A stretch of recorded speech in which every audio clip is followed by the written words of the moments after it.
Assalamualaikum warahmatullahi wabarakatuh. Halo, Kepala Satuan Pendidikan, pendidik, dan tenaga kependidikan di mana saja berada. Satuan pendidikan yang unggul dapat diwujudkan dimulai dari perencanaan yang sistematis yang didasarkan pada data yang akurat, terpercaya, dan berasal dari berbagai macam referensi yang berasal dari satuan pendidikan tersebut.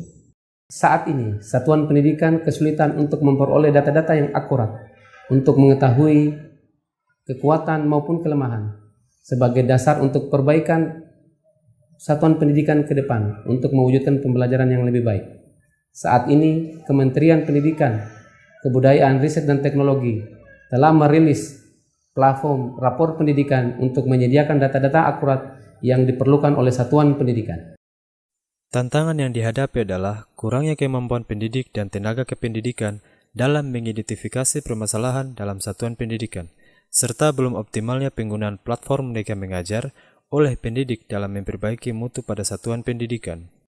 Pada video ini, kami akan berbagi praktik baik dalam mengimplementasikan perencanaan berbasis data dengan menggunakan platform rapor pendidikan untuk mewujudkan pembelajaran yang lebih baik dengan lebih memaksimalkan penggunaan platform Merdeka Mengajar PMM.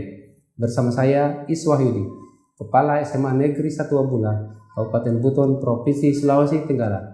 Mari wujudkan sekolah unggul untuk mendukung program Merdeka Belajar. Pada tanggal 5 Juni 2023, rapor pendidikan versi 2.0 telah resmi dirilis dan dapat diakses oleh seluruh masyarakat di Indonesia.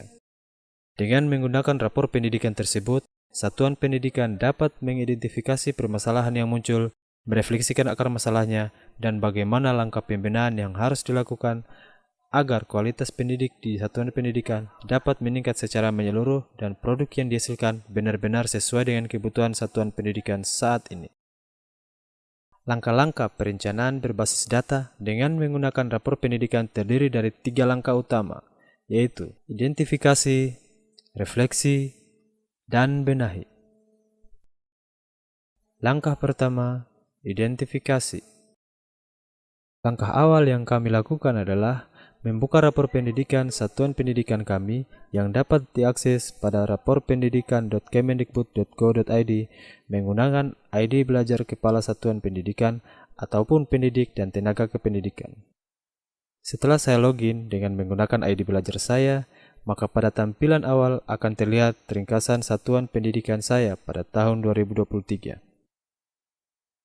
Pada bagian bawah akan terlihat pencapaian satuan pendidikan kami pada 6 indikator, yaitu kemampuan literasi, kemampuan numerasi, karakter, iklim keamanan sekolah, iklim kebinekaan, kualitas pembelajaran, yang dilengkapi dengan label capaian warna untuk setiap indikator. Warna merah berarti kurang, warna kuning berarti sedang, dan warna hijau berarti baik. Label dengan capaian warna hijau artinya indikator ini sudah baik namun masih bisa ditingkatkan. Sedangkan label capaian dengan warna merah tua atau kuning artinya indikator ini perlu ditingkatkan. Pada rapor pendidikan sekolah kami tahun 2023, dari 6 indikator terdapat 2 warna kuning, yaitu pada kemampuan literasi dan kemampuan numerasi, dan 4 warna hijau pada karakter, iklim keamanan sekolah, iklim kebinekaan, dan kualitas pembelajaran. Selain itu, terlihat juga bahwa pada indikator iklim keamanan sekolah mengalami penurunan sebesar 5,14% bila dibandingkan dengan tahun 2022. Sehingga yang menjadi prioritas saya adalah peningkatan kemampuan literasi, peningkatan kemampuan numerasi, dan iklim keamanan sekolah. Untuk mengetahui lebih lanjut masalah dan alternatif solusi dari permasalahan tersebut, maka saya akan mengunduh rapor pendidikan terlebih dahulu.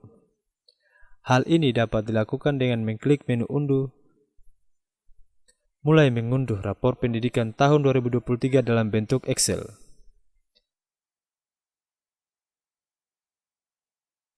Saya buka dan pelajari isinya terkhusus pada sheet prioritas dan rekomendasi, di mana di dalamnya terdapat masalah pada satuan pendidikan yang saya pimpin, akar masalahnya, dan alternatif solusi untuk membenahi hal tersebut.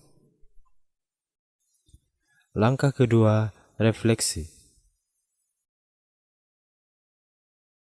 Setelah saya membaca rapor pendidikan dan mengidentifikasi masalah pada rapor pendidikan sekolah kami, maka saya mengadakan rapat Dewan Guru yang agendanya adalah sosialisasi rapor pendidikan tahun 2023 dan merefleksikan akar masalah secara bersama-sama.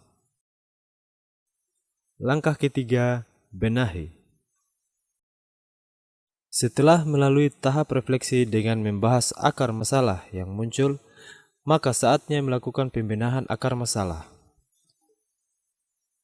Pada rapor pendidikan yang telah diunduh, pada sheet prioritas rekomendasi dan seluruh rekomendasi, terdapat contoh program benahi, inspirasi kegiatan benahi, dan contoh kegiatan di Arkas. Hasilnya adalah Rencana Kerja Tahunan atau RKT dan Rencana Kerja Anggaran Sekolah atau RKAS berdasarkan kebutuhan dan skala prioritas. Dalam Rencana Kerja Tahunan yang kami buat, untuk permasalahan kemampuan literasi, kemampuan numerasi, dan iklim keamanan sekolah, kami berusaha memaksimalkan platform yang dirilis oleh Kementerian Pendidikan, Kebudayaan, Riset, dan Teknologi untuk membantu pendidik dan tenaga kependidikan, yaitu platform Merdeka Mengajar. Salah satu akar masalah dari kurangnya kemampuan literasi dan numerasi adalah kurangnya kemampuan peserta didik dalam hal membaca teks informasi ataupun domain bilangan. Salah satu cara untuk memperbaiki kemampuan literasi dan kemampuan numerasi adalah meningkatkan kompetensi pendidik dalam literasi dan numerasi yang dapat dilakukan dengan memaksimalkan pemanfaatan platform Merdeka Mengajar atau PMM. Untuk itu di sekolah kami meluncurkan program Sabu Saya, yaitu 1 bulan 1 aksi nyata. Diharapkan dengan program ini, pendidik dapat meningkatkan kompetensinya dengan menggunakan platform Merdeka Mengajar, khususnya pelatihan mandiri. Untuk mendapatkan sertifikat, seorang pendidik harus menyelesaikan beberapa modul dalam topik yang dipilih serta melakukan sebuah aksi nyata, sehingga memang pengetahuan yang diperoleh dalam pelatihan mandiri tersebut langsung diaplikasikan dalam pembelajaran sehari-hari. Keuntungan lain dari pelatihan mandiri pada platform Merdeka Mengajar adalah seorang pendidik dapat memiliki topik yang ingin dipelajari serta dapat dilakukan di mana saja dan kapan saja. Dengan melakukan aksi nyata, pendidik dapat secara langsung membenahi kemampuan literasi dan numerasi, menciptakan pembelajaran berpihak pada murid dan pembelajaran yang menyenangkan, sehingga dapat mewujudkan merdeka belajar pada satuan pendidikan. Dengan adanya rapor pendidikan sekolah, sangat membantu saya dalam meningkatkan kompetensi, terutama kemampuan literasi dan numerasi. Selain itu juga, sangat membantu saya selaku bendahara tentunya, dalam menyusun dan merencanakan rencana kerja anggaran tahunan dan rencana kerja anggaran sekolah, yang mana tentunya tetap mengacu pada skala kebutuhan dan skala prioritas. Rapor pendidikan sangat membantu kami para pendidik untuk mengidentifikasi masalah dalam satuan pendidikan, juga untuk menyelesaikan masalah tersebut. Penggunaan platform Merdeka Mengajar atau PMM menjadi salah satu solusi untuk menyelesaikan permasalahan dalam rapor pembelajaran. Karena di dalam PMM itu kita dapat menemukan solusi, referensi, juga inspirasi dalam proses pembelajaran untuk pendidik. Platform Merdeka Mengajar sangat membantu saya dalam mewujudkan pelajaran yang sesuai dengan kebutuhan peserta didik dengan mempelajari topik-topik pada platform Merdeka Mengajar dan melakukan aksi nyata. Maka pendekatan yang saya lakukan menjadi lebih kekinian dan menyesuaikan dengan perkembangan zaman. Sebagai pendidik, saya harus memahami tentang rapor pendidikan satuan pendidikan sehingga dapat melakukan identifikasi masalah, refleksi, dan benahi, serta mencari solusi untuk membenahi masalah yang telah diidentifikasi. Sehingga program satuan pendidikan dan aksi nyata yang kami lakukan memang sesuai dengan kebutuhan dan skala prioritas nantinya. Semangat bisa program Merdeka.